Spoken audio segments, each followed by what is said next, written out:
Hi, I'm Barb Nangle. I'm the founder and CEO of Higher Power Coaching and Consulting, LLC. I want to welcome you to my podcast, Fragmented to Whole, Life Lessons from 12-Step Recovery. On this podcast, I share my experience, strength, and hope from recovery. I don't support or endorse any particular 12-step recovery program, and I don't claim to speak for any 12-step fellowship. My hope is that you will find my words helpful in some way, whether you're in recovery or not. This is episode 112, How and Why to Go from an External Focus to an Internal Focus. If you're a fan of this podcast and want to support it, please check me out on Patreon. If you're not familiar, Patreon is a platform created by creators for creators that allows them to be supported and rewarded for their work by their fans and followers.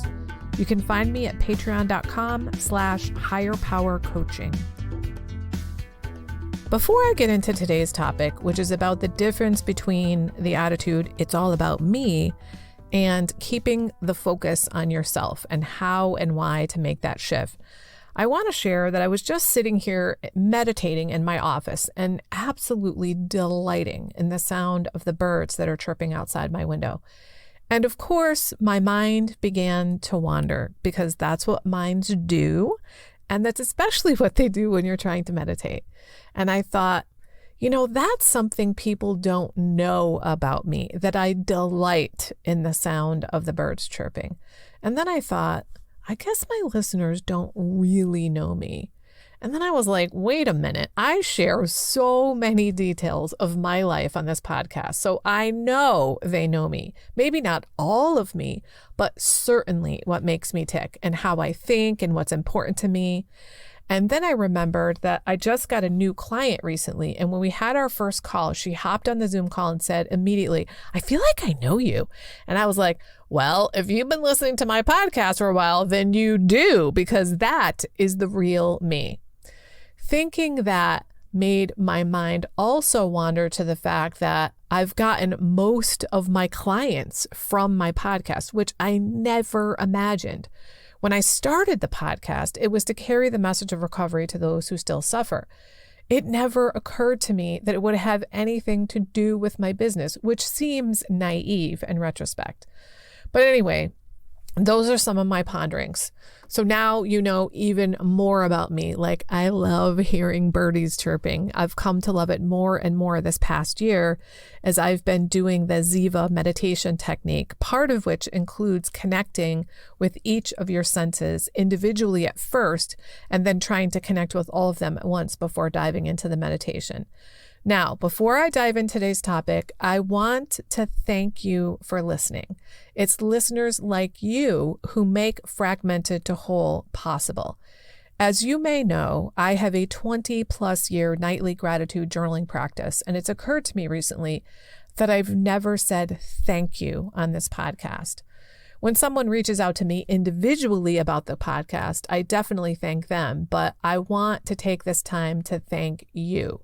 It means the world to me to be able to share about growth and healing with others in ways that are meaningful. So thank you for listening. Okay, so on to the topic at hand, which is basically going from keep the focus on yourself versus it's all about me. And I know that they sound familiar, but they're really different. And I came up with this topic as a topic for the podcast because I'm constantly telling clients, keep the focus on yourself, keep the focus on yourself, keep the focus on yourself. And one of them asked me, well, how is that different than it's all about me? And I figured she wasn't the only one with that question. And it was a good topic for a podcast. Since most of us come into recovery with an it's all about me attitude, even if it's subconscious. And a huge part of recovery is learning to keep the focus on yourself. And when you're keeping the focus on yourself, it's about what you're doing or could be doing and what you want and need. It's about being an actor, not a reactor. And it's about coming out of victim mentality, taking control of your life. However, when you're always thinking it's all about me, that is about selfishness. Now, there are some people who think that keeping the focus on yourself and having healthy boundaries is selfish, but actually it's selfless when you keep the focus on yourself and mind your own business. If that's the case, you're much more likely to live your life on purpose, to live well, and to contribute to society. You're taking responsibility for yourself and your well-being, and probably acting like a good citizen and contributing to society when you're keeping the focus on yourself.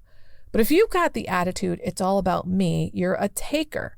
You're looking to get what you can from others and from society. What can I get? How can I get the most? And you'll be walking around thinking that people owe you something, that society owes you something.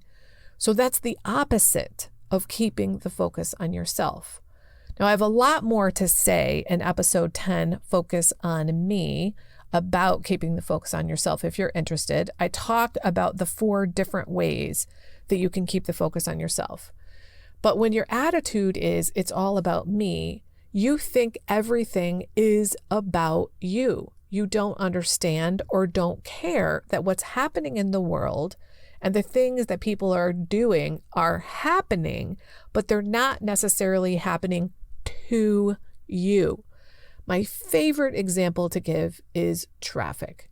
I used to drive on the highway and I acted like traffic was happening to me.